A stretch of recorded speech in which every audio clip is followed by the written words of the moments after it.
Israël est actuellement engagé dans une bataille cruciale sur deux fronts différents au Moyen-Orient, confronté aux défis du Hamas et du Hezbollah. Depuis le début du conflit, les combats qui ont débuté à Gaza se sont étendus au nord d'Israël. Les villes israéliennes, dont Tel Aviv et la Jordanie, restent en état d'alerte face à d'éventuelles attaques terroristes. Dans la région frontalière avec le Liban, au-delà de Haïfa, le Hamas, le groupe terroriste Hezbollah, soutenu par l'Iran, ajoute à la menace.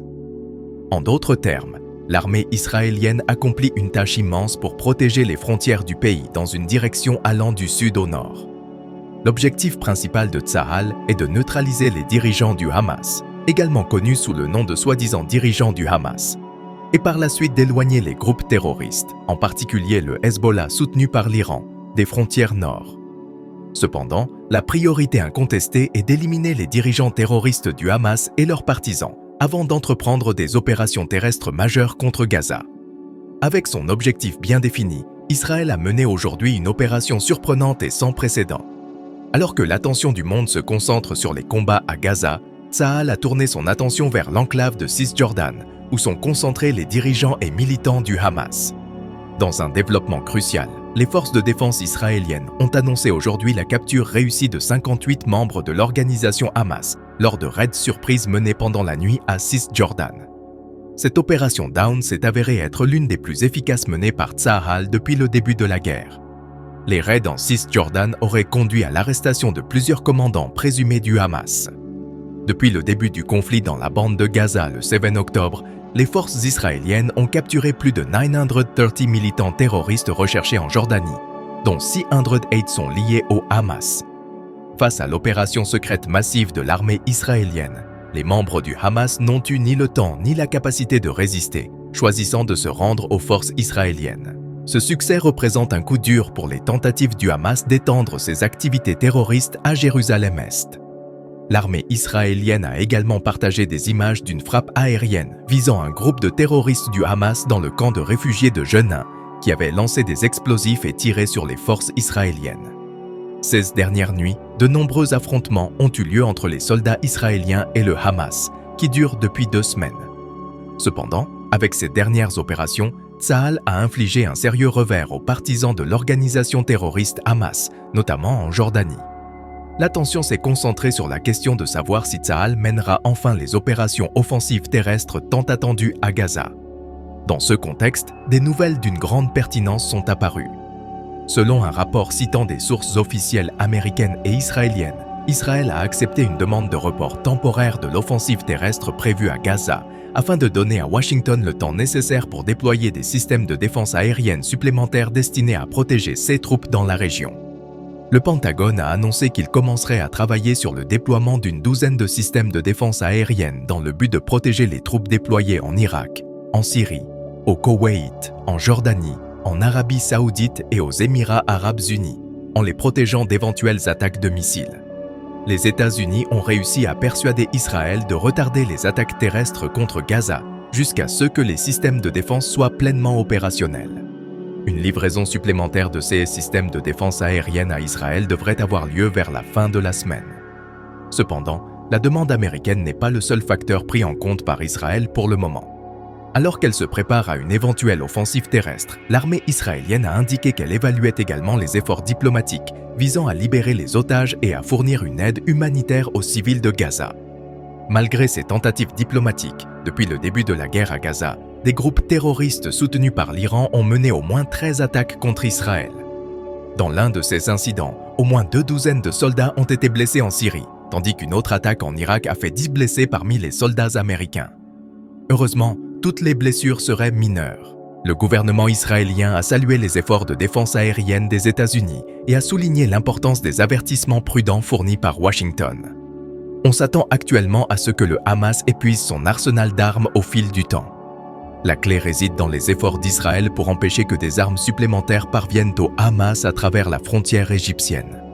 Par conséquent, des zones allant du poste frontière de Rafah au réseau de tunnels du Hamas à Gaza jouent un rôle essentiel dans ce contexte. Tsahal mène des raids terrestres ciblés à Gaza, visant à attaquer les tunnels du Hamas et les points stratégiques de la région contrôlée par l'organisation terroriste. Dans le même temps, les forces navales de Tsahal apportent leur soutien à ces opérations avec la mobilisation de 6 navires de patrouille et d'attaque.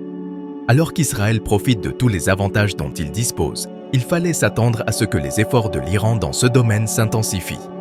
Les agences de renseignement américaines ont fait part de leurs inquiétudes quant à la possibilité réelle que l'Iran cherche à profiter du sentiment anti-israélien mondial et s'efforce d'unifier divers groupes militants de la région dans le but de mener une attaque multiple et coordonnée contre Israël. Cette inquiétude s'inscrit dans le contexte de plusieurs tentatives de lancement d'attaques de drones contre des installations américaines dans la région. Bien que les forces américaines aient réussi à contrecarrer plusieurs de ces tentatives d'attaque de drones sur des bases situées en Irak et en Syrie, un drone chargé de bombes a réussi à endommager un hangar de la base aérienne d'Ain al-Assad en Irak, causant des blessures légères à plusieurs personnes présentes sur la base. De plus, les attaques contre des bases américaines sont soupçonnées d'avoir été menées par des groupes terroristes soutenus par l'Iran. Dans ce contexte, les renseignements américains suggèrent que l'Iran pourrait adopter une approche plus indirecte en ordonnant à ces groupes militants de mener des attaques plutôt que d'attaquer directement Israël. Selon le porte-parole du Conseil de sécurité nationale, John Kirby, les États-Unis estiment que le corps des gardiens de la révolution iranien entretient des liens très directs avec ces groupes militants. Le Pentagone voit la possibilité d'une escalade plus grave à court terme, notamment en ce qui concerne les forces américaines et leur personnel. D'un autre côté, l'armée israélienne se bat déjà sur 2 fronts. Cela est devenu une preuve concrète et claire des affirmations du Pentagone. L'armée israélienne a rapporté qu'un grand nombre de missiles anti-chars avaient été lancés depuis le Liban et touché 3 zones en Israël. Bien que le Hezbollah n'ait pas revendiqué la responsabilité de l'attaque, il s'agit probablement de représailles de la part des forces israéliennes, qui auraient endommagé un poste d'observation du Hezbollah. La région est dans un état de tension croissante, et la situation reste très instable. Tsahal a également accusé le groupe terroriste Hezbollah de tenter de provoquer une réponse des forces israéliennes, ce qui pourrait conduire à des attaques contre les soldats de maintien de la paix de l'ONU déployés à la frontière israélo-libanaise. Outre Israël, les États-Unis ont pris des mesures pour renforcer leur défense aérienne dans plusieurs endroits du Moyen-Orient et ont déployé le groupe d'attaque du porte-avions USS Dwight D. Eisenhower dans le Golfe Persique. Cette décision a été prise en réponse à la récente escalade des tensions entre l'Iran et ses forces soutenues par le pays. En outre, les États-Unis ont émis un ordre d'évacuation pour le personnel non essentiel travaillant à l'ambassade américaine à Bagdad et au consulat américain à Erbil. Cela a été justifié par la possibilité accrue de terrorisme, d'enlèvement et de troubles civils dans la région. L'Australie, entre autres pays, a également évalué les risques liés à cet environnement dangereux et travaille sur cette question. La situation reste volatile et délicate au Moyen-Orient. L'Australie a annoncé sa décision d'envoyer des troupes et 2 avions de transport militaire dans la région du Moyen-Orient, en réponse aux inquiétudes croissantes concernant la sécurité de ses citoyens dans cette région. Le ministre australien de la Défense, Richard Marles, a confirmé qu'un nombre important de soldats avait été déployés, sans toutefois en préciser le nombre exact. En outre, il a mentionné que 2 avions Hercules C-130 avaient également été déployés, mais n'a pas fourni de détails sur leur emplacement.